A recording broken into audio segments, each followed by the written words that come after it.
यह कहानी आदित्य की है, जो एक शौकिया इतिहासकार था और रहस्यमय चीजों के बारे में जानने का बेहद शौकीन था।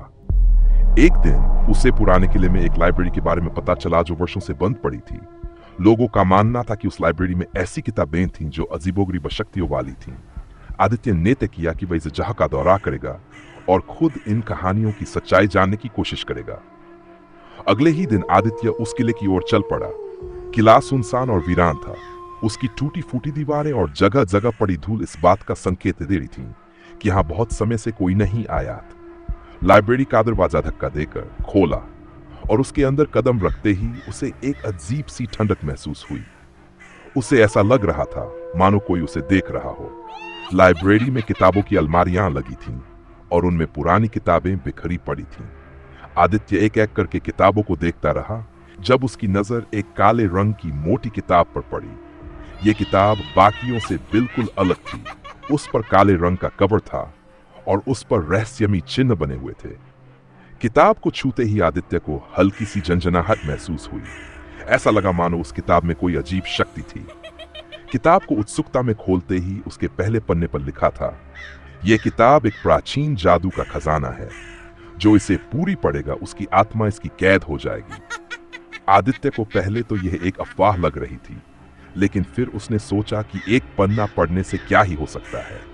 उसने पहला पन्ना पढ़ा और उसे एक मंत्र मिला जो किसी आत्मा को बुलाने के लिए था।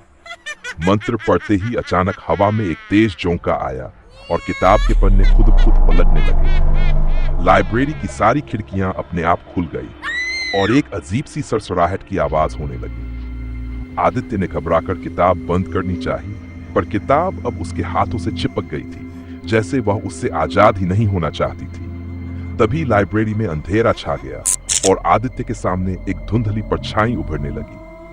वह परछाई धीरे धीरे एक पुराने समय के राजकुमार की आकृति में बदल गई, जिसने अपने हाथ में एक तलवार पकड़ी हुई थी। उसकी आंखें ठंडी और भयानक थीं। उसने आदित्य को घूरते हुए कहा, किसने तुम्हें यहां आने का साहस दिया?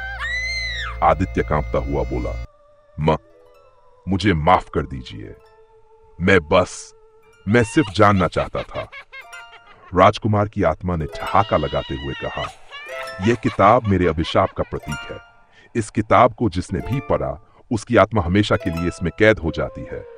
अब तुम्हारी भी यही नियति है।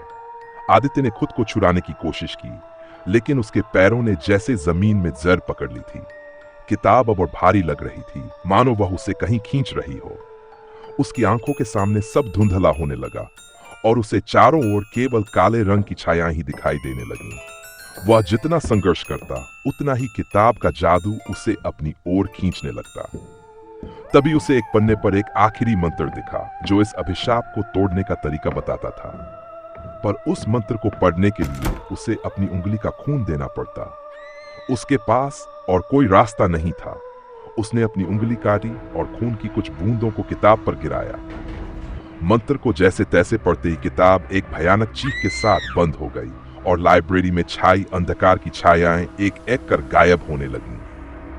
आदित्य ने चैन की सांस ली और भागने की कोशिश की, लेकिन उसके कदम वहीं पर रुक गए। उसे महसूस हुआ कि उसके अंदर कुछ बदल गया था। अब वह इस लाइब्रेरी से बाहर नहीं जा सकता था। दरअसल किताब का अभिशाप टूट गया था, लेकिन उसकी आत्मा को इसके अंदर कैद कर लिया गया था।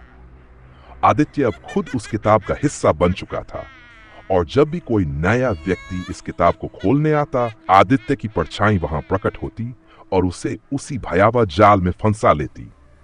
अब भी कहते हैं कि उस लाइब्रेरी में अगर कोई किताब को छुए तो वह रहस्यमयी किताब खुल जाती है और उसके पन्नों में से कोई आत्मा उसे अपनी ओर खींचने लगती है।